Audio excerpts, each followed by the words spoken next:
नमस्कार दोस्तों, मेरा नाम है गगन और स्वागत है आज की इस वीडियो में जहां पे हम बात करने वाले हैं नई BMW X7 के बारे में। जी हाँ, ये X7 का फेसलिफ्ट है। X7 जो है वो अपनी फर्स्ट जनरेशन में है अभी भी, और उसका फेसलिफ्ट जो है यहाँ पे आ गया है और थोड़ा सा डिजाइन एलिमेंट बाहर चेंज हुए हैं, अंदर भी कुछ चेंजेस हुए हैं, इंजन के पावर वगैरह में भी चेंजेस हुए हैं। हर एक चीज की बात करते हैं। BMW X7 को अब 2023 में एक हिट प्रोडक्ट कहा जा सकता है। ग्लोबली X5 आज भी ज़्यादा बिकती है, लेकिन भारत सहित कई मार्केट्स में X7 की डिमांड अब बढ़ने लगी है।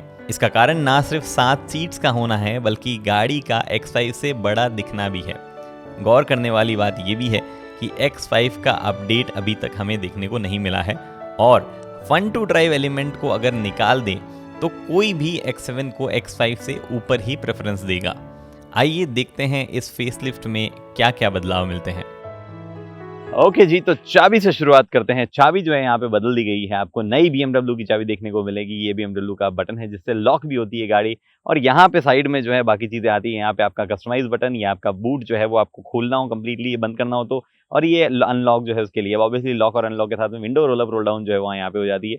डिजिटल की नहीं है, आपको जो मिलती है वो यही की मिलती है, और काफी अलग जरूर है। लेकिन अगर आप जैसे M स्पोर्ट ट्रिम लेंगे, जैसे ये M स्पोर्ट ट्रिम है, तो आपको जो है किसी भी तरीके का M कलर चाबी पे देखने को नहीं मिलेंगे। सबसे बड़ा चेंज जो है वो यही है, ग्रिल में अंदर भी है, मतलब बाहर के अंदर, बाहर में जो है सबसे बड़ा चेंज यही है। ग्रिल जो है कंप्लीटली बदल दी गई है, नोज थोड़ी सी बड़ी हुई है, स्प्लिट टाइप के जो है लैंप्स आपको देखने को मिलते हैं। ऊपर जो है DRL है, जो कि मैं आपको एक्चुअली जला के बताता हूँ, अगर अभी जलेंगे तो। नहीं, अभी दिख नहीं रहे होंगे आपको, इतनी ज़्यादा धूप है। तो यहाँ पे जो है DRL है आपके पास में, हल्के हल्के जले हुए हैं, वो यहाँ से आपको दिख रहे होंगे। उसके बाद में ये आपके पास में प्रोजेक्टर लाइट है, काफी काफी बढ़िया, काफी बेहतरीन लाइट जो है यहाँ पे BMW LED लाइट है। 2 प्रोजेक्टर्स आपको दिख पा रहे होंगे, जो साइड में दिख पा रहे हैं, कॉर्नरिंग लैंप वगैरह जो है वो यहाँ से एक्टिवेट होते हैं। ये जो आपके पास में एयर डैम टाइप दिख रहा है आपको, यहाँ पे भी है। थोड़ा सा पार्ट जो है ऑब्वियसली अलग अलग, मतलब जो M वर्जन आएगा उसकी ग्रिल की डिजाइन यहाँ पे थोड़ी सी अलग है, और आपके पास में M स्पोर्ट की यही है, जो रेगुलर वाला आएगा उसकी अलग है। M स्पोर्ट और M जो है आई थिंक इंडिया में तो नहीं आएगा M50i, बट उसकी जो है ऐसी ही आपको देखने को मिलेगी। फ्रंट पार्किंग सेंसर्स, यहाँ पे रेडार दिया गया है एडास वगैरह के लिए। ग्रिल अभी भी बड़ी है, और ऑब्वियसली ब्रीदिंग ग्रिल है, मतलब जब जरूरत होगी तब वो खुल जाती है। इसके बाद में आगे की तरफ कोई भी चेंज नहीं है। साइड में आपको 21 इंच के ये आपको अलॉयज मिलते हैं, जो प्रॉपर M कार आ रही है, मतलब प्रॉपर M तो क्या है, M एडिशन जो है उसमें बहुत ही सुंदर एलॉय जो है वो देखने को मिलते हैं। बट यहाँ पे आपको M स्पोर्ट के साथ में जो ये एलॉय देखने को मिलते हैं, जिसमें M ब्रांडिंग जो है यहाँ पे है। कैलिपर्स पे M मेंशन किया गया है, साइड में M यहाँ पे लिखा हुआ है, और 360 कैमरा है तो वो भी है। आपके पास में रिक्वेस्ट सेंसर जैसी चीज जो है वो मतलब इनबिल्ट ही है। ऐसे कोई जगह पे दबाना है तो आपको यहाँ दबा सकते हो, बट ऐसे जैसे ही आप हाथ डालते हो गाड़ी अपने आप अनलॉक हो जाती है, और आप जो है अंदर जा सकते हो। उसके बाद अगर आपको लॉक करना हो तो आप जो है सिंपली उसको प्रेस कर सकते हो, तो वैसे भी जो है गाड़ी लॉक हो जाती है। रियर टायर सेक्शन 285 है, अनलाइक X5 जिसपे ये गाड़ी एक्चुअली बेस्ड है। उसका टायर सेक्शन जो है बड़ा आता है, उसका 305 आता है, यहाँ पे 285 45 R21 यही साइज जो है रियर में मिलती है। डीजल है, अनलॉक मैं कर देता हूँ। ओह, यहाँ पे नहीं आते request sensor, this is news to me. Request sensor सिर्फ जो है यहाँ पे आते हैं, वहाँ पे नहीं आते हैं। तो आपके पास में अनलॉक मैं करता हूँ, यहाँ पे आपको जो है डीजल फिल करवाना है तो करवा सकते हैं। जी हाँ, दिस इज X40 डीजल। तो वो जो है आप ऑब्वियसली यहाँ पे पीछे जब आप देखोगे तो यहाँ पे X40D लिखा आता है, बट वो लिखा नहीं है अभी, बिकॉज जब PPF एप्लीकेशन होता है तब जो है कुछ कुछ ब्रांड कुछ कुछ जो है हटानी पड़ती है चीज़ें, मतलब सारी चीज़ें तो नहीं हटानी पड़ती, जैसे BMW का लोगो यही है, X7 यही है, बट कुछ कुछ चीज़ें जो है वो हटानी पड़ती है अगर वो ग्लोबल स्टैंडर्ड के हिसाब से नहीं है। तो आई थिंक ग्लोबल स्टैंडर्ड में जो ये मार्किंग है X ड्राइव 40D वगैरह, ये थोड़ी सी इधर या उधर आती है, तो उस वजह से जो है उनको थोड़ा सा एडजस्ट करना पड़ता है आई बिलीव। मुझे एग्जैक्ट रीजन नहीं पता, तो मुझे कोट मत कीजिएगा इसके ऊपर। बट हाँ, मैं आपको ये लाइट्स दिखाना चाहता हूँ जो अभी तो नहीं जल रही है, और मैं इसका शॉट लगाऊंगा। बहुत ही सुंदर लगती है, हाँ ये देखो जल गई। बहुत ही सुंदर लगती है, बहुत ही सुंदर लगती है लाइट्स, काफी बढ़िया इसमें क्रिस्टलाइन इफेक्ट जो है वो यहाँ पे आता है, और ऊपर से BMW जो है वो भी यहाँ पे लिखा हुआ है, वो भी आप देख ही सकते हो। उसके बाद में ऑब्वियसली स्प्लिट टेल गेट जो है वो आपको बूट भी मैं दिखाई देता हूँ लगे हाथ। आपको ये बटन दबाना पड़ेगा, ये आपके पास बैठने का जुगाड़ यहाँ पे हो गया गाड़ी में, क्योंकि एयर सस्पेंशन आते हैं, तो आप जो है ये अप डाउन अगर आपको करना हो तो यहीं से किया जा सकता है।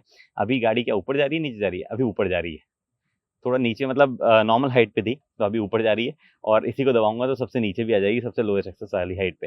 तो ये जो है आपके पास में बूट है, इतना सा कुछ आपके पास। ऑब्वियसली आप ये जो लास्ट रो जो है इसको भी फोल्ड कर सकते हो, उसे आगे वाले को फोल्ड कर सकते हो, और मेरे पास सबसे बढ़िया चीज़ ये है कि मैं इस रो को यहीं से फोल्ड कर सकता हूँ।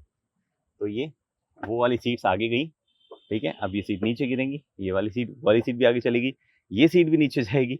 पूरा ड्रामा होता है भाई, पूरा ड्रामा होता है। इनफैक्ट मैं चाहूँ तो वो वाली सीट जो है उसको भी, चलो भैया आप भी जाओ नीचे गिरो, तो वो वाली सीट भी अभी आप देखोगे धीरे धीरे धीरे धीरे धीरे धीरे फोल्ड होती जाएगी, मतलब आगे की तरफ जो है जाती जाएगी। तो वो सीट जो है वो भी आप कर सकते हो, ये भी कर सकते हो, और भयंकर 700 लीटर से भी ज़्यादा बूट स्पेस जो है उस सिचुएशन में आपके पास हो जाता है। अभी मैं सारी सीट्स वापस डिप्लॉय करता हूँ, वो वाली भी अपनी पोजीशन में ले आता हूँ, ये वाली सीट भी करता हूँ, सब काम इलेक्ट्रिकल हो जाता है, सारा काम इलेक्ट्रिकल हो जाता है, जो कि बहुत बढ़िया चीज़ है। ये जो आप ट्रे यहाँ पे देख पा रहे हो, अगर आपको स्टोर करनी है तो उसके लिए भी आपके पास ऑब्वियसली ऑप्शन अवेलेबल है। आप उसको जो है यहाँ पे स्टोर, अभी खुल नहीं रहा है क्योंकि ये बीच में आ गया यूजर ओनर्स मैनुअल वगैरह, बट यहाँ पे जो है आप उसको स्टोर कर सकते हैं नीचे की तरफ। ये यहाँ पे ऑब्वियसली ओनर मैनुअल है, जैसा मैं आपको बता रहा था, यही बीच में आ रही थी। और उसके बाद में इस तरफ आपको अगर देखना है, थोड़ा मेरा कैमरा हिट करेगा, इस तरफ अगर आपको देखना है तो आपके पास में हैजार्ड ट्रायंगल वगैरह जो है वो यहाँ पे आपको देखने को मिल ही जाएगा। और क्या हो जाए, हैजार्ड ट्रायंगल नहीं, सॉरी, टूल किट्स वगैरह देखने को मिल जाएंगे। हैजार्ड ट्रायंगल दिखाता हूँ मैं, हाँ ये हैजार्ड ट्रायंगल वाली जगह है, जो कि एक्चुअली खोलने में मुश्किल हो रही है, बट यहीं पे हैजार्ड ट्रायंगल मान लो ये रहा, ये हैजार्ड ट्रायंगल जो है आपको, अरे वाह, ये आई थिंक ये X5 या किसी में लास्ट वाली में जो है बाहर आता था, बट अब ये यहीं हैंग हो जाता है, विच इज नाइस एक्चुअली। आपको फिर यहाँ से पुश करना है और यहाँ से पुश करना है और ये फिर से जो है अपनी जगह पे चल जाएगा। ऑब्वियसली लाइट्स वगैरह जो है भरपूर दी गई है, 2 बटन है आपके पास में, लॉक करना है या सिर्फ आपको टेल गेट बंद करना है, तो वो दोनों चीजें आप यहाँ पे कर सकते हो। ये इतना मजबूत है कि आप उस पर बैठ सकते हो। X7 की ब्रांडिंग यहाँ दी गई है। ऊपर की तरफ रूफ रेल्स आप देख पा रहे हो, आई थिंक ये वाली डिजाइन जो है रूफ रेल्स में ये नई है, जो इसमें ये सेक्शन दिया गया है। अब मैं सिंपली चलता हूँ अंदर। यहाँ पे हमारे पास में सबसे पहले मुझे गाड़ी जो है वो थोड़ी सी सही पोजीशन पे लगानी होगी। थोड़ी सी मैंने डायरेक्शन बदली है गाड़ी की। अब इंटीरियर में जो है काफ़ी सारे बदलाव किए गए हैं, जो कि आपको धीरे धीरे मैं बताऊंगा, बट मतलब ऐसे मोटा मोटी बताऊंगा, एकदम बहुत ही इन डेप्थ नहीं बताऊंगा। सबसे पहले इलेक्ट्रिक एडजस्टमेंट जो है आपको यहाँ पे मिल ही पा रहा है। इन डेप्थ क्यों नहीं बताऊंगा, क्योंकि अगर आपको देखना है तो आप मेरी जो है मेन X7 वाली वीडियो जो है जाके देख सकते हैं। ये फेसलिफ्ट ही है तो ज़्यादा कुछ नहीं है आप बताने को। यहाँ पे आपके पास में वही सिमिलर कंट्रोल्स हैं सारे, सनशेड आपके पास में, window roll up roll down करना है, सब यहाँ पे अवेलेबल आपको मिलते हैं। ये जो सेकंड सीट है उसको कंट्रोल करने का, रियर सीट जो है उसको कंट्रोल करने का ऑप्शन दिए गए हैं आपके पास में। यहाँ पे एसी वेंट्स, जिसमें सबसे बड़ा चेंज है आप ये देख पा रहे हो, जिस तरीके से घूमता है, काइंड ऑफ जॉयस्टिक वाली फील देता है कभी कभी, बट ये कंट्रोल जो है अब इस तरीके से कुछ हैंडल होते हैं। थोड़ा सा फ्लिम्जी आप इसको कह सकते हो पुराने वाले के मुकाबले। पुराने वाला काफ़ी रॉबस्ट और काफ़ी अच्छा था। हर्मन कार्डन का स्पीकर सिस्टम मिलता है, जो कि यहाँ पे आपको दिख ही रहा है, काफ़ी अच्छा स्पीकर सिस्टम है। स्टीयरिंग में ऐसा कोई चेंज नहीं है, बट आई रिमेंबर यहाँ पे जो है एडास का जो फ्रंट डिस्टेंस वाला सीन है सामने वाले व्हीकल का, वो डिस्टेंस आप एडजस्ट कर सकते हो, उसके बटन से आते हैं, बट वो अब यहाँ से उठ गया है और वो चीज़ अच्छी नहीं है। क्यों नहीं है अभी बताऊंगा आपको, क्योंकि नया वाला iDrive है, BMW OS 8 है, सब कुछ है, तो आप जो है वो कर्व्ड वाली स्क्रीन जो है अभी यहाँ पे देख पा रहे हो। तो जैसा मतलब ये हमने ग्रैंड लिमो में भी देखी है, अभी थोड़ा टाइम पहले मैंने आपको M2 में भी दिखाई थी, तो ये वही चीज़ है यहाँ पे। अगेन चेंजेस जो है इसमें सिमिलर से, मतलब थोड़ा सा वही UI स्पेसिफिक चीज़ें जो है यहाँ पे। अरे ये काम क्यों नहीं कर रहा, रुको, हाँ, तो कंटेंट जो है आप यहाँ से सेलेक्ट कर सकते हो कि आपको बीच में क्या कंटेंट देखना है। आप जो है यहाँ पे एंड्रॉइड और एप्पल कारप्ले का भी मैप जो है वो आ सकता है, म्यूजिक वगैरह आपको लगाना है, क्या लगाना है। उसके बाद में लेआउट जो है वो कैसा होना चाहिए वो भी आप यहाँ पे चेंज कर सकते हो। मल्टीपल लेआउट जो उसमें आपको मिलते हैं। हेड्सअप डिस्प्ले जो है, जो कि अगेन यहाँ पे मिलती है और काफ़ी अच्छी वाली मिलती है। आई डोंट नो आप देख पा रहे हो नहीं देख पा रहे हो, यहाँ पे कहीं दिख रही होगी वो वाली जो है, उसका भी आप लेआउट या उस पर क्या क्या इन्फॉर्मेशन दिखनी चाहिए वो सब चीज़ें भी यहाँ से आप सेट कर सकते हो। उसके बाद में ये सब चीज़ें यहाँ पे हुई। उसके बाद आप ऑब्वियसली डिजिटल स्पीड हुई आपकी, और M कलर्स जो है वो भी आपने M स्पोर्ट खरीदा है तो यहाँ पे दिख ही रहा है। डिजिटल कलर्स वगैरह जो है, डिजिटल स्पीड वगैरह आप यहाँ पे देख पा रहे हो, यहाँ पे ओडोमीटर देख पा रहे हो, और बाकी कुछ वार्निंग लाइट्स वगैरह जो है वो भी आपको इधर दिखती रहती है। उसके बाद में इलेक्ट्रिक एडजस्टमेंट में मैंने आपको बता दिया। यहाँ पे ये जो मेन स्क्रीन है इसमें काफ़ी सारे वही iDrive स्पेसिफिक चेंजेस जो मैं आपको बता रहा था वही सब चीज़ें आई है। मैं इस चीज़ के बारे में, सब चीज़ें ठीक लग रही है, मुझे कोई दिक्कत नहीं। 1-2 UI स्पेसिफिक चीज़ें जो धीरे धीरे हो सकता है सही भी हो जाए, जैसे ये होम बटन इधर उधर हो जाना, बार बार ढूंढना उसको, और ये सारी चीज़ें भी अच्छी लग रही है। मेरे को समझ में आ जाएगा थोड़ा टाइम में कि क्या कौन सा मेन्यू से कहाँ आदमी जा सकता है, कहाँ से क्या चीज़ जो है एक्सेस करनी है, सब चीज़ें समझ में आ जाएगी, ठीक है। एंड्रॉइड ऑटो एप्पल कारप्ले सब अवेलेबल है इसमें। हाउएवर जो AC कंट्रोल है ना भाई साहब, जो ये है, ये मुझे पता नहीं कब तक समझ में आएगा। बहुत ही कंफ्यूजिंग ये हो जाता है AC कंट्रोल। अगर आप कोई ऐसी गाड़ी ले रहे हैं जिसमें नया वाला iDrive सिस्टम है, तो प्लीज़ मतलब हाईली रिकमेंड कि आप उसमें सबसे पहले जो है बैठ के एसी कैसे कंट्रोल करना है वो करें। ऑन रोड आप सीखते जाएंगे तो प्रॉब्लम जो है आपके साथ में हो सकती है। ऑब्वियसली नीचे से एसी के काफ़ी सारी चीज़ें जो है वो हटा दी गई है, तो वो ज़्यादा बड़ी प्रॉब्लम जो है क्रिएट यहाँ पे करने लग जाता है। आपको सिर्फ और सिर्फ फ्लो कंट्रोल करने के लिए यहाँ पे ऑप्शन मिलता है, लेजिट और कुछ भी आपको ऑप्शन नहीं मिलता है। ठीक है, डिज़ाइन वाइज बहुत अच्छा है, ये तो एक्चुअली एक्सेसरी है, तो डिज़ाइन वाइज जो है आपको कुछ भी ऐसा नहीं मिलता है, बट आपको जो है हार्डली कुछ ऐसा मतलब फीलिंग आती है कि भैया तुरंत ऑन गो मैं कुछ कंट्रोल कर लूँ। हर एक चीज़ आपको यहाँ से करनी पड़ती है। इनफैक्ट वो मैं आपको कंट्रोल्स बता रहा था कि गाड़ी जो है उसके कंट्रोल्स जब चलते हैं तब सामने वाली गाड़ी से कितनी स्पीड रखनी है, वो सारे कंट्रोल भी जो है अब यहीं शिफ्ट हो गए हैं। तो आपको ड्राइव कहाँ गया, गाड़ी का ड्राइविंग सेटिंग्स कहाँ गई, ये तो डीएससी स्टेबिलिटी कंट्रोल, हाँ by the way stability control भी आपको यहाँ से आके बंद करना पड़ता है। तो ड्राइविंग सेटिंग्स जो है उसमें जाके आपको सब कुछ बंद करना पड़ता है, जो कि actually live vehicle ADAS settings कहाँ गई भाई, एडास सेटिंग्स देखो कितना कंफ्यूजिंग है बाय गॉड ये। तो ये ड्राइवर असिस्टेंट जो है वो आपको अंदर यहाँ पे खुला है। अभी ड्राइवर असिस्टेंट के अंदर आपको जो है चीज़ें मिल रही है, यहाँ जाके आप जो है चीज़ें चेंज कर सकते हो कि अगली गाड़ी से कितना डिस्टेंस वगैरह होना चाहिए। इनफैक्ट आई थिंक इंडिया के लिए तो डिसेबल भी किया गया है पूरा तरीके से, नहीं हाँ नहीं किया गया है। आप यहाँ पे देख सकते हो फ्रंट कॉलिजन वार्निंग वगैरह जो है वो सब आपको यहाँ से आके चेंज करनी पड़ती है। एनीवे शैसी से रिलेटेड क्या है, कुछ नहीं भैया, आपको जो इको प्रो और स्पोर्ट मोड है उनको क्या सेट करना है, किस मोड पे कहाँ पे सेट करना है, वो सब चीज़ें जो है आप यहाँ पे देख सकते हो। मल्टीपल कंट्रोल आते हैं बाय द वे, मैं आपको दिखाता हूँ। आपकी सीट हीटिंग, आपकी क्लाइमेट कंट्रोल, आपका प्रो साइट, आपका जो डैम्पिंग है, ऑब्वियसली एयर सस्पेंशन है तो आप कंट्रोल कर सकते हो, आपका स्टीयरिंग कंफर्ट और आपका जो है इंजन रिस्पॉन्स सब जो है आप सेट कर सकते हो। सारे तरीके के ऑप्शन जो है वो आपको यहाँ पे सेट करने का ऑप्शन मौका जो है वो मिलता है। ये चीज़ें हुई यहाँ पे। फॉर्चुनेटली कुछ कंट्रोल्स है जो कि स्पेसिफिकली डीफॉगर वगैरह जो है वो काम आने वाली चीज़ें यहाँ पे दी गई है, और वॉल्यूम नॉब अभी भी बरकरार रखा गया है। I just love it. उसके बाद में यहाँ पे जब आप ओपन करोगे इसको तो आपके पास में एक वायरलेस चार्जर है, उसके अलावा भी यहाँ पे फ़ोन रखने के लिए इनफ जगह है। एक USB A है, आई थिंक ये एकमात्र USB है पूरी गाड़ी में। उसके बाद में यहाँ पे काफ़ी स्पेस है। 12 वोल्ट का चार्जिंग सॉकेट है, इसको आप कंप्लीटली बंद कर सकते हो। ये पैनल आपके लिए आई थिंक कस्टमाइजेबल है, अब इंडिया में है या नहीं है, बाहर ज़रूर ये कस्टमाइजेबल है। उसके बाद में ये आपके चीज़ में एक यहाँ पे भी मिसिंग आप कुछ को लगेगा आपको कुछ, वो है गियर नॉब जो यहाँ आता था, अब आपको सिंपली इससे काम चलाना पड़ेगा। I used to love that gear knob X5 X7 दोनों में, बट वो अब जो है अनफॉर्चुनेटली नहीं आता है। फॉर्चुनेटली ये हमारे पास अभी भी है जो कि रिफ्लेक्ट सनलाइट रिफ्लेक्ट करके ऊपर की तरफ बड़े क्रिस्टलाइन इफेक्ट बनाता है जब भी इस पर सनलाइट गिरती है। तो अभी तो सनलाइट इस पर गिर नहीं रही है। अब आपके पास यहाँ पे सारे टच बेस्ड कंट्रोल है जो कि शॉर्टकट्स है बेसिकली। ये आपकी हाइट एडजस्टमेंट आपको करनी हो तो वो आप यहाँ से कर सकते हो। उसके बाद आपके पास में ट्रैक्शन कंट्रोल ऑफ करना हो, इंजन स्टार्ट स्टॉप, यहाँ पे आपके पास स्पोर्ट कंफर्ट, जो भी मोड आपको सेलेक्ट करना हो वो मोड के ऑप्शन आपको यहाँ से यहाँ दिए गए। Hill descent control, automatic hold और पार्किंग ब्रेक जो है वो आपको दिया गया है। थोड़ा सा कंफ्यूजिंग ये हो सकता है पार्किंग लगाने में स्पेशली, तो आप जब चला रहे हैं तो DRN हर मोड आप यहाँ से सेलेक्ट जरूर कर सकते हैं, बट अनलाइक ये नहीं दबता है या यहाँ पे कोई बटन नहीं है, आपको ये दबाना पड़ता है तब जाके आपकी गाड़ी पार्क मोड में जाती है। वैसे तो सिंपल सी चीज़ है। उसके बाद में यहाँ पे ये एक USB-C मिलता है आपको, थोड़ा सा कभी स्पेस आपको यहाँ मिलता है। हर जगह बहुत ही बढ़िया मटेरियल का इस्तेमाल किया गया है, कुछ जगह एल्केंटारा का इस्तेमाल किया गया है, कुछ जगह लेदर का इस्तेमाल किया गया है, लेकिन सॉफ्ट टच मटेरियल जो है थ्रू आउट आपको देखने को मिलता है। ये मैं बताना आपको भूल गया होगा कि यहाँ पे लाइट्स जो है उसके कंट्रोल सारे इधर ही मिल जाते हैं। ये जो चीज़ है ये मुझे आफ्टर मार्केट लगती है, थोड़ी सी कम पसंद आई। X7 जो है वो यहाँ पे मेंशन्ड है, और अगर आप M मॉडल लोगे तो यहाँ M आपके पास में ऑब्वियसली दिया जाएगा, बट ये थोड़ी आफ्टर मार्केट सी लगती है मुझे। लेकिन ठीक है, मतलब लाइट वाइट सारी एम्बिएंट लाइट जो उसके हिसाब से चेंज होती रहती है इसमें। यहाँ पे आपके पास में डिसेंट सा बड़ा ग्लव बॉक्स है, ये चाबी के लिए कवर दिया गया है। डिसेंट सा बड़ा ग्लव बॉक्स होने के साथ साथ उसी में परफ्यूम वगैरह आता है। एक तो BMW कोई मस्क परफ्यूम लगा के देता है अपनी गाड़ियों में, वाई गॉड मेरे को बिल्कुल पसंद नहीं आता है वो, आई डोंट नो, अगर कुछ आपको पसंद आता हो तो आप बताइए मुझे। यहाँ पे आपके पास में इलेक्ट्रोकॉमिक मिरर ऑब्वियसली आ जाता है, और यहाँ सारे कंट्रोल है सनरूफ्स के। सनरूफ्स में से बोल रहा हूँ क्योंकि यहाँ पे ये ओपन होती है, पीछे वाले में भी रूफ है, यहाँ पे बीच में भी पैनोरामिक रूफ है, बड़ा बड़ा ग्लास एरिया, लेकिन अपने कंडीशन के हिसाब से इंडिया की बहुत ही हॉट क्लाइमेट के हिसाब से बंद कर देना चाहिए मुझे। अच्छी बात ये है कि कम्प्लीटली जो है ब्लैकआउट वाली सनरूफ आपके पास यहाँ पे है, तो कुछ भी अनलाइक मर्सिडीज जो ब्लैकआउट कंप्लीट नहीं देता है, यहाँ पे कंप्लीट ब्लैकआउट वाला कर्टन जो है वो इस्तेमाल किया गया है। लाइट्स वगैरह आपको जलानी है, रियर की सनशेड जो है वो खोलनी है तो वो यहाँ से खोल सकते हो। लाइट जो है ऑब्वियसली काफ़ी ब्राइट है, उसमें कोई डाउट नहीं है, मुझे हमेशा पसंद आती है इनकी लाइट। और आपके पास में बाय द वे ये हल्की सी एम्बिएंट लाइट हमेशा जलती रहती है, जो कि आप जो कलर सेट करोगे उसके हिसाब से यहाँ पे होगी। अभी मैंने kind of pinkish colour set कर रखा है जयपुर वाला, तो वो वैसा सा है। यहाँ पे आपके पास में वैनिटी मिरर दिया गया है और ये एक्सटेंड ऑब्वियसली होते हैं भाई, आप क्या ही बात कर रहे हो, एक्सटेंड तो होंगे ही ना ये।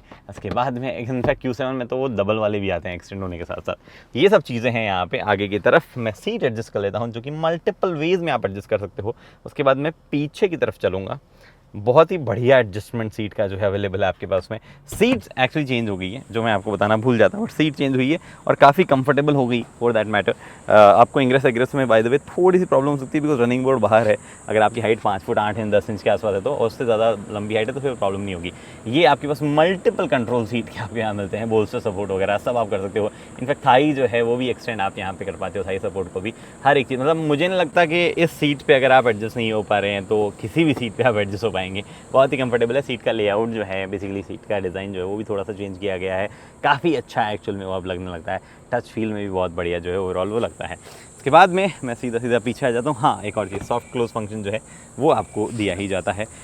तो अब जो है यहाँ पे आता हूँ, सिमिलर से फील होने लगेगी अब से गाड़ी आपको, अपार्ट फ्रॉम दी हल्के फुल्के कलर चेंजेस जो आप यहाँ पे देख पा रहे हो। उसके अलावा ऑलमोस्ट सारी चीज़ें सिमिलर से आपको फील होने लगेगी। आई थिंक आगे से चाइल्ड कंट्रोल्स ऑन है। Oh my God, child control जो है मैं बंद करता हूँ। सबसे पहले ये बटन मैं दबाता हूँ, इससे क्या होगा मैं अभी आपको बाद में बताऊँगा। बट क्या क्या चीज़ें हैं हमारे पास यहाँ पे, सबसे पहले USB Type-C। वेल एक्चुअली यहाँ पे अगर आप कुछ हुक करना चाहो स्क्रीन वगैरह तो उसके लिए जो है ये दी गई है। मैंने आगे वाली सीट अपने हिसाब से एडजस्ट की हुई है। और भाई साहब स्पेस, क्या स्पेस है ये, मतलब गजब। ये तो लग रहा है इंटरनेशनल स्पेस स्टेशन में आ गया हूँ मैं, इतना स्पेस है यहाँ पे। काफ़ी सही स्पेस जो है यहाँ अवेलेबल है। आपके पास यहाँ पे AC वेंट्स दिए गए हैं, AC वेंट्स आपको यहाँ पे भी मिलते हैं। Obviously dual zone climate control जो है आपको यहाँ पे भी मिलता है, कोई भी शक उसमें नहीं है। नीचे की तरफ हल्का सा अरे काफ़ी बड़ा स्पेस है ये भी। यहाँ पे 2 Type-C और मिलती है। ये आपके पास में जो है 12 का सॉकेट है। मुझे इनिशियली लगा था कि मैंने ये चीज़ पहले कभी नहीं देखी, X7 में नहीं है, बट फिर मुझे याद आया कि मैंने कभी भी 6 सीटर X7 नहीं देखी, हमेशा 7 सीटर देखी है, तो उस वजह से जो है शायद ये मुझे याद नहीं आ रहा था। उसके बाद में ये आपके पास में 2 कप होल्डर या बॉटल होल्डर का हो वो चीज़ अवेलेबल है। अब यहाँ पे भी भाई साहब 5 बटन दिए गए हैं। क्यों? वेल ये तो सिंपल सा है, आपका सनशेड और ये सब चीज़ें रिट्रैक्ट वगैरह करने के हिसाब से। सनशेड लग क्यों नहीं रहा? अच्छा, सनशेड का तो अलग बटन है ना, मैं तो आगे आ गया और पीछे आ गया हूँ। पीछे तो हर चीज़ का बटन अलग अलग है। तो सनशेड जो है वो आपके पास दोनों साइड के आप कंट्रोल कर सकते हो, उधर का कंट्रोल करना चाहो तो उधर का भी कंट्रोल कर सकते हो। उसके बाद में ये जो आप देख पा रहे हो, ये ऊपर वाले सनशेड को कंट्रोल करने के लिए। ये जो आप देख पा रहे हो, जो मैंने बटन सबसे पहले दिखाया, ये अगर आप दबाओगे तो ये पीछे वाला सनशेड कंट्रोल करने के लिए। भाई हर एक चीज़ का एक एक बटन है। बट मैं आपको सबसे इंपॉर्टेंट चीज़ जो है वो दिखा देता हूँ, रियर सीट में कितना स्पेस है। क्योंकि आखिर फ़र्क क्या है फिर X7 और X5 में, सबसे बड़ा फ़र्क तो यही है। बाय द वे ये सीट्स काफ़ी कंफर्टेबल है, ये भी मल्टीपल वेज में एडजस्ट कर सकते हो। ये एक बटन दबाने पर आप जो है सीट जहाँ पोजीशन ये मेन सेट हुई है वहाँ पे आ जाती है। बट अभी फ़िलहाल हम इसको आगे करते हैं and it's suppose to go. हाँ, अभी ये ऐसे लॉक होके आगे चली जाती है और आपके लिए उठ भी जाती है थोड़ी सी, और आपके लिए एकदम एंट्री के लिए कोई भी बैरियर नहीं होता है, फिर आप जो इसमें एंटर कर पाते हो। नीचे AC वेंट्स है, आके बैठते हैं। क्या कुछ सुधार हुआ है पिछली X7 के मुकाबले? वेल सबसे पहले तो आप बंद हो जाइए, धीरे धीरे अपनी पोजीशन पे आइए ताकि हम गेज कर सकें कि कोई सुधार हुआ है या नहीं हुआ है। क्योंकि उसमें मैंने बिल्कुल भी जगह नहीं छोड़ी, मैं कंफर्टेबली बैठा था। चाहता तो थोड़ा सा और स्पेस छोड़ के भी जो है मैं बैठ सकता था, बट अभी देखते हैं। ओके लिमिट में रहना। हाँ ठीक है। एक्चुअली ये वाली गाड़ी जो है 7 सीटर और 6 सीटर, उसमें ज़्यादा कंफर्टेबल बैठ रहा हूँ मैं। उसका रीज़न बताता हूँ आपको। देखो स्पेस तो उतना ही है जितना पहले यहाँ पे था। इनफैक्ट इधर भी जो है उतना ही स्पेस आपको यहाँ पे भी देखने को मिलेगा। लेकिन 6 फुट का बंदा भी एक्चुअली फिट हो सकते हैं यहाँ पे। लेकिन जो बड़ा फर्क आया है वो ये कि यहाँ पे आप पाँव अंदर ले जा सकते हो। उसकी वजह से जो अंडर थाई सपोर्ट वाली प्रॉब्लम थी वो बिल्कुल भी नहीं आती है यहाँ पे। तो मेरा रिकमेंडेशन ये है कि अगर आपको जेन्युइनली यूज़ करनी है 7 सीटर को, मतलब लोग बैठाने पीछे, अगर आप सिर्फ बूट वूट के लिए नहीं ले रहे हो, इसे बड़ी दिखने वाली गाड़ी के साथ नहीं ले रहे हो, तो आप जो है ये 6 सीटर वाला वर्जन जो है वो जब ट्राई करोगे तो आपको ज़्यादा बेटर फील होगा। उसके बाद ऑब्वियसली आपके पास में ही सीट वीट गिराने के कंट्रोल जो है यहाँ पे भी अवेलेबल है, वहाँ पे भी अवेलेबल है। यहाँ पे भी आपके पास स्पेस अवेलेबल है। यहाँ पे आपके पास में एक Type-C अवेलेबल है, यहाँ पे हुक अवेलेबल है एंकर करने के लिए। यहाँ पे भी आपके पास Type-C अवेलेबल है, हुक भी अवेलेबल है। ये जो आप देख पा रहे हो पार्सल ट्रे जो है, जो नीचे बूट में से निकालोगे तो वो यहाँ पे जो है लैच आपकी हो जाएगी, तो वो भी आपके पास अवेलेबल है। AC वेंट यहाँ पे भी आपको दिए गए हैं। Very nice. एल्कंटारा का इस्तेमाल जो है यहाँ पे कंटिन्यू है, और ऑब्वियसली एक क्लाइमेट कंट्रोल यहाँ पे भी दिया गया है। भाई कितने क्लाइमेट कंट्रोल है। बाय द वे इसको कंट्रोल करने के लिए यहाँ पे तो बटन देना ही देना था, तो यहाँ पे भी बटन वगैरह दिए गए, लाइटिंग वगैरह दी गई, जो कि बहुत अच्छी चीज़ है। उसके बाद में इसमें सब हो जाता है भाई। बस ये जो आप देख पा रहे हो हेडरेस्ट, ये आपको मैनुअली वापस उठाना पड़ता है, बाकी सब चीज़ें जो है ऑटोमेटिक हो जाती है। उसके बाद यहाँ पे एम्बियन लाइट आई थिंक एम्बियन लाइट यहाँ पहले नहीं आती थी, एम्बियन लाइट जो है वो भी यहाँ तक एक्सटेंड हो रही है, which is very nice. Seat belt अगर आपको आवाज़ करता है तो आप इसका इस्तेमाल कर सकते हो यहाँ पे जो है ऐसे हुक करने के लिए। तो भैया ये चीज़ें हो गई, आप प्लीज़ मुझे यहाँ से बाहर निकाल दीजिए तो ज़्यादा आपकी मेहरबानी होगी। बाय द वे मैं तो ऐसे भी बाहर निकल सकता हूँ इधर से घूम के भी, ये आपके पास आम रेस्ट है जो कि आप मल्टीपल जगहों पे जो है सेट कर सकते हो। मतलब आपको रखना है यहाँ पे, आपको रखना है यहाँ पे, अब ऐसे जो है लैच हो जाता है। ये देखो यहाँ पे लैच हो गया, यहाँ पे ऐसे नहीं लैच होता है, पहली बार में लैच होगा, जहाँ रोकोगे यहाँ जाके लैच हो गया। अगर आपने यूँ खींच के दिया तो वापस जो है सबसे नीचे चला जाएगा। तो ये सिस्टम आपके पास यहाँ अवेलेबल है। Now let's drive this car. By the way पहले मैं आपको एक चीज़ दिखा देता हूँ, वरना आप बोलोगे कि ये डीजल है, हम कैसे मान लें गगन भाई, आपने तो दिखाया ही नहीं कुछ एविडेंस। तो भैया भावेश भाई आपको दिखा देंगे, ये डीजल है आपके पास में यहाँ पे, आपको नहीं पता चलेगा देख के डीजल है, बट आपको आवाज़ सुनो एक बार, वो हल्की सी डीजल वाली क्लटर जो है ऑब्वियसली इसमें आती है। ओपन इंसुलेशन आपको दिया गया है और भयंकर बड़ा जो है आपके पास में BMW का बोनेट है। अब चलते हैं इस डीजल के मजे लेते हैं, क्योंकि इसमें पावर भी बढ़ गई भाई। हाँ, तो ड्राइवर सीट पे मैं आ गया हूँ और मैं बोल तो ऐसे रहा हूँ आपको कि पावर और बढ़ गई। जैसे मैंने पहले वाली X7 डीजल चलाई है, नहीं मैंने पहले वाली X7 डीजल नहीं चलाई है, मैंने सिर्फ पेट्रोल में X7 चलाई थी और डीजल में जो है मुझे चलाने का मौका नहीं मिला था। हालांकि मैंने X7 का वो वाला वर्जन भी चलाया हुआ है, अपना पावरफुल वर्जन M50 आया था उस टाइम पे, अब M60 आएगा शायद। तो कैसी है गाड़ी चलने वाले के हिसाब से? देखो सबसे पहली चीज़ तो जो है हमारी गाड़ी नहीं है, मीडिया कार नहीं है, और गाड़ी रजिस्टर्ड जो है मतलब टेम्प्रेरी रजिस्ट्रेशन पे भी है।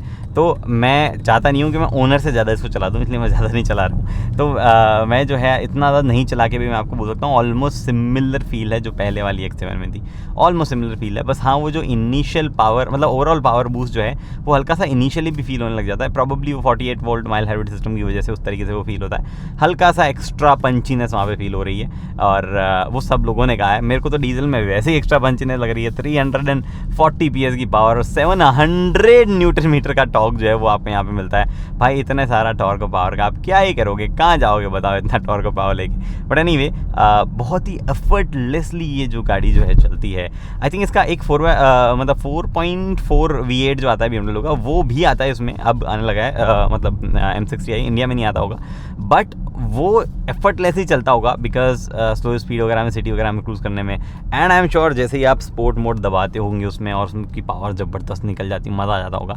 डीजल के साथ में भले ही आप उस तरीके की टॉप स्पीड्स वगैरह ना कर पाओ, उतना क्विकली ना कर पाओ, बट वो जो ओवरऑल ग्रंट है 700 न्यूटन मीटर का टॉर्क है, उसकी वजह से सब चीज़ें आपको जो है मज़ेदार लगेगी। तो मज़ेदार बात क्या है कि देखो स्पोर्ट मोड में तो मतलब उसमें तो चल ही रही है, वो तो छोड़ो। आप जो है कंफर्ट मोड में डालो अपनी गाड़ी को, और उसके बाद में शहर में जब आप चल रहे हो, क्या ज़बरदस्त सस्पेंशन है, बढ़िया गड्ढों वड्ढों को जो है एकदम प्लेन जो है गाड़ी यहाँ पे करती है। हाँ, आप उतने रॉबस्ट मतलब इतने कई ऑफ रोड SUV जैसे कि एंडेवर, फॉर्च्यूनर वगैरह के आ जाते होंगे, उतने रॉबस्ट नहीं, बट हाँ फिर भी मोस्टली गड्ढे जो शहर के होते हैं वो आपको सब जो गाड़ी फील नहीं करवाएगी। और साथ ही में जैसे ही आपको मज़ेदार तरीके से चलाने का मन है तो आप स्पोर्ट मोड में डाल के सस्पेंशन थोड़े से स्टिफ करके उस तरीके से भी जो है इस गाड़ी को एंजॉय कर सकते हो।